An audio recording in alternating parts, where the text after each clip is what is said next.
Mesdames et messieurs, nous nous retrouvons encore une fois tous les quatre autour de la table de l'émission Place aux experts.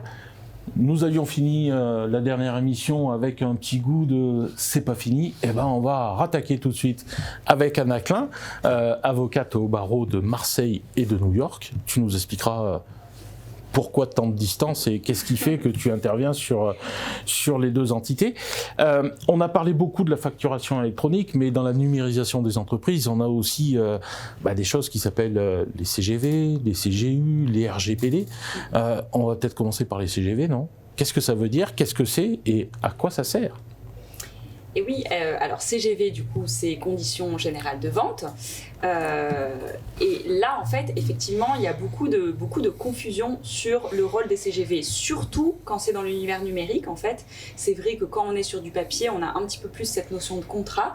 Dans l'univers numérique, sur un site internet, quand on publie nos CGV, la majorité des gens qui mettent des CGV sur leur site internet ont l'impression que c'est des mentions obligatoires. Confondent beaucoup avec les mentions légales d'ailleurs, les mentions légales qui figurent aussi sur le site internet et qui en fait ont un rôle radicalement différent. Les mentions légales sont vraiment associées au site internet pour déterminer qui est l'éditeur, qui est l'hébergeur du site internet, qui sont les personnes responsables de ce site internet. Les CGV, il faut vraiment voir ça comme un contrat. C'est concrètement quelles sont les conditions qu'on applique aux opérations commerciales qu'on va effectuer sur notre site internet. Après, si jamais c'est pas un site marchand, on peut aussi tout à fait publier nos conditions générales de vente qu'on appliquera en fait en dehors du site internet, mais pour donner une information vraiment complète sur si vous voulez faire du business avec nous, voilà comment ça se passe. Et en fait, c'est là où beaucoup de gens font une erreur en prenant un modèle tout fait sur internet, ou alors pire, en prenant les CGV d'un ami, d'un collègue qui a un business similaire ou des fois même pas, en se disant bah oui, j'avais pas de CGV, je les ai pris sur tel site, mais c'est super, elles avaient été faites, ils les avaient payées, etc. Mais en fait, c'est totalement inutile. Des CGV, le but, c'est que ça corresponde vraiment précisément à notre activité. C'est en fait comme si on jouait un jeu, un grand jeu, et qu'en fait on jouait sans déterminer à l'avance les règles du jeu. Ou alors avec vraiment les règles très basiques. Bon, il y a le prix, la chose qui est affichée sur le site internet, ok. Mais qu'en est-il de toutes les autres règles qui entourent nos relations commerciales ? Et les CGV, il faut vraiment voir ça comme une opportunité de dicter comment vont se passer nos relations commerciales et d'anticiper un maximum de situations. Très souvent aussi, on a des clients qui nous demandent je voudrais des CGV, mais alors vraiment courtes, le plus court possible. Alors, on peut essayer de ne pas en faire des tonnes, mais le problème, c'est que l'intérêt est vraiment d'anticiper un maximum de situations pour tout simplement éviter le contentieux. Oui, parce que en fait, ces CGV, ça protège l'entreprise de recours divers et variés que pourraient émettre les clients. Exactement, en fait, c'est ça. Les entreprises voient ça comme une obligation. En réalité, il y a très très peu de mentions obligatoires sur des CGV, vraiment de mentions obligatoires. Mais il y a une multitude de sujets qui sont très importantes de traiter alors c'est aussi une information correcte et complète du consommateur, mais c'est surtout du consommateur ou professionnel à qui on a affaire. C'est surtout voilà, une opportunité de dire comment les choses vont se passer et de gérer un maximum de scénarios à l'avance.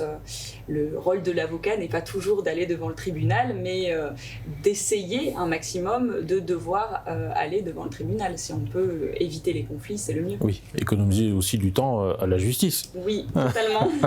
qui en a besoin. Ce qui est intéressant, c'est que tu évoques la notion de contrat à travers les CGV.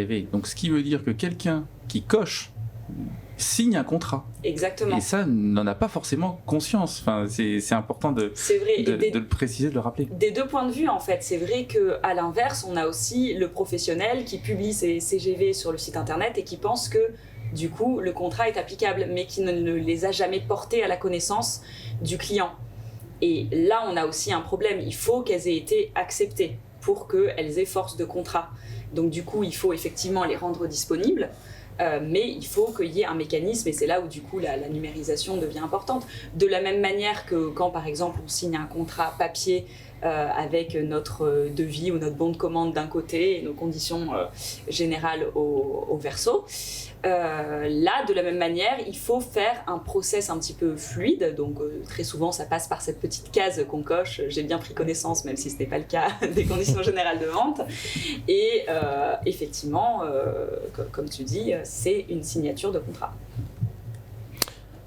Et les RGPD là-dedans, tu interviens, toi, sur les RGPD dans ta... Explique-nous.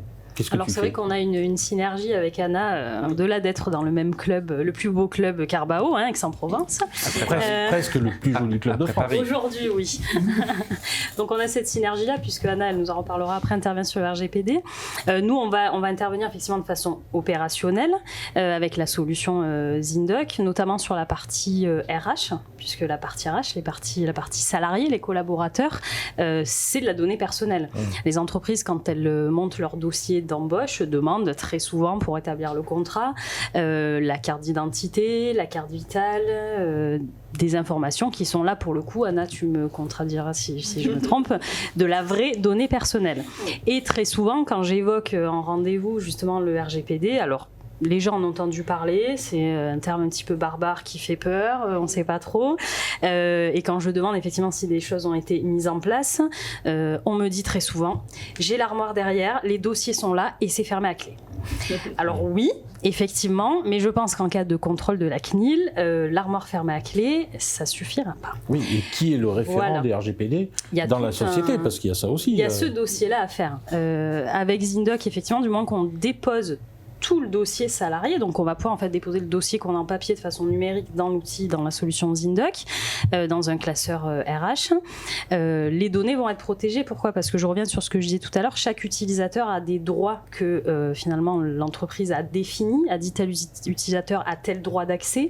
Donc on sait déjà par défaut qui a accès aux documents, et vu qu'on sait que tout est sécurisé, il ne peut pas y avoir d'accès autre que cela. Moi, je vois souvent, notamment pour le bulletin de salaire aussi, donc on fait le dépôt du bulletin de salaire dans un coffre-fort numérique. Le bulletin de salaire, très souvent, est donné comme ça en main propre ou déposé sur le clavier de l'ordinateur. Bon, non, ça, c'est pas valable. C'est soit envoyé par courrier, donc soit... Alors, posé sur le clavier de l'ordinateur, c'est pas dématérialisé. Hein, on est bien d'accord. Mais et quand c'est pas par email, alors là, et quand c'est pas par mail. Donc les trois possibilités valables, c'est soit par courrier, soit remis en main propre contre des charges, parce que sinon il n'y a rien qui justifie que vous avez remis le bulletin de salaire, soit déposé dans un coffre-fort numérique, et c'est ce qu'on propose nous aussi aux entreprises. Le salarié a accès, c'est son coffre-fort, il lui appartient, il a accès à ses bulletins de salaire pendant 50 ans ou jusqu'à ses 75 ans. Donc il y a de quoi, et ça évite la conservation par l'entreprise de tous les bulletins de salaire. Donc la notion d'RGPD, on intervient aussi, notamment sur la partie RH, même si ça concerne d'autres documents aussi. Anna, qu'est-ce que peut encourir une entreprise qui se voit avoir des fuites sur les données personnelles qu'elle a emmagasinées de ses collaborateurs ou de ses clients ? Le risque financier est énorme. Ouais. Et les gens frémissent un petit peu dès qu'ils entendent, parce qu'ils ne s'attendent pas à ça. C'est vrai que déjà, les sanctions administratives qu'on connaît habituellement sur, par exemple, une absence de mention obligatoire sur une facture est assez élevée. Mais là, en matière de RGPD, on est vraiment sur une dimension supérieure. On est à 2 niveaux, soit jusqu'à 20 millions d'euros d'amende, voilà, ou jusqu'à 4% du chiffre d'affaires mondial de la société. Et là, l'idée de ce 4% du chiffre d'affaires mondial, évidemment, c'était de faire peur, notamment aux GAFAM. Voilà. Clairement, c'était les premiers qui étaient visés, les premiers qui ont fait un petit peu une utilisation abusive des données personnelles. Et donc, du coup, cette réglementation vise avant tout, en premier lieu, ces acteurs. Mais le gros souci, c'est que le reste des entreprises ne se sentent pas concernés. Ils se disent, ça concerne les GAFAM. Nous, on ne fait pas grand-chose avec les données. Très souvent, ce qu'on me répond, c'est « mais moi, je revends pas les données ». Mais en fait, peu importe, on parle de traitement de données. Et c'est vrai que ce que tu disais sur, voilà, là, nous, on a tout dans l'armoire. Moi, souvent, la réponse que j'ai, c'est « non, mais je fais rien avec les données ». Vous envoyez des emails. vous avez des salariés, vous avez des clients, des numéros de téléphone. Alors avoir un numéro de téléphone dans son téléphone portable enregistré dans son répertoire à titre personnel, c'est une chose, mais dès que ça devient à titre professionnel, même quelqu'un d'indépendant a des obligations qui découlent du RGPD dès lors qu'on est sur une activité professionnelle. Et encore une fois, ça ne veut pas dire qu'on ne peut pas utiliser les données personnelles. En réalité, le RGPD permet de faire quasiment tout ce qu'on veut faire dans la mesure où on le fait d'une certaine manière et comme il faut. Et du coup, comme je disais, les risques de sanctions sont énormes, mais les gens n'ont pas encore pris... Alors le RGPD a été voté en 2016, rentré en application en 2018, il y avait déjà ce délai de 2 ans qui était prévu pour permettre aux sociétés de se mettre en conformité. En réalité, c'est qu'à partir de 2018 qu'on a réellement commencé à en parler, sauf les tout premiers concernés. Et en 2018, très peu de sociétés se sentaient concernées. Et là, aujourd'hui, en 2022, il y a encore énormément de sociétés qui ne se sentent pas concernés par le RGPD, voire des fois ne savent pas ce que c'est. Donc il y a un gros travail pédagogique à faire. Donc évidemment, la CNIL, qui est du coup l'autorité de contrôle en France pour la protection des données personnelles, va avoir aussi un but un petit peu pédagogique et va souvent laisser une petite période pour se mettre en conformité en cas de contrôle. Mais cette période n'est pas très longue et quand on part de rien, le travail à effectuer est énorme et en fait il vaut mieux prendre le temps de faire les choses correctement et surtout c'est aussi un gage, ça devient un gage de qualité envers ses clients. En fait, c'est aussi montrer qu'on veut faire les choses correctement. On n'est pas juste sur le j'ai peur de recevoir une sanction. Là, comme je disais, cette réglementation, le but n'est pas d'empêcher les entreprises de traiter de la donnée. On est obligé de traiter de la donnée, même des fois c'est une obligation légale, ça fait partie des bases légales du RGPD, mais c'est de les faire avec parcimonie, avec éthique et avec transparence, avec honnêteté, et de traiter aussi que ce qui est réellement utile. Souvent, quand on remplit un formulaire, on va avoir un peu toujours les mêmes informations qui se retrouvent, nom, prénom, numéro de téléphone, adresse postale, adresse email, date de naissance. Des fois, on pourrait se poser la question, est-ce qu'il y a réellement besoin de la date de naissance, par exemple, pour commander quelque chose sur Internet? Alors du coup, ça va plus être pour commander quelque chose, ça va être pour ensuite m'envoyer une promotion pour mon anniversaire. Ce qui, encore une fois, peut être envisageable, mais du coup, il faut prévoir des bases légales différentes. Il faut vraiment essayer d'avoir une vue d'ensemble. Et souvent, trop d'entreprises encore ont des œillères un petit peu juste sur les traitements potentiellement dangereux, risqués. Et en réalité, il faut vraiment voir dans l'ensemble tout ce qu'on fait. Très bien. Ce qui est intéressant, c'est qu'on parle des flux. On parle de la donnée, mais quand il y a la notion de traitement, c'est des flux. Ce sont les flux. Est-ce qu'on en fait? Et donc, c'est vraiment l'occasion, la réflexion sur le RGPD, c'est la réflexion pour l'entreprise aussi, de se poser des bonnes questions sur ses flux, sur son organisation, et quelque part de s'assurer qu'elle maîtrise ses process. Et donc, il y a toute une réflexion sur la façon dont l'entreprise doit s'organiser et doit traiter finalement les données qu'elles soient internes ou externes. C'est vrai que c'est un vrai outil pédagogique. En fait, il y a certaines obligations, par exemple, de mettre à disposition et de communiquer une politique de confidentialité pour informer les personnes concernées des données qu'on traite à leur sujet. Mais il y a aussi beaucoup d'obligations qui sont purement internes. Par exemple, de constituer un registre de traitement.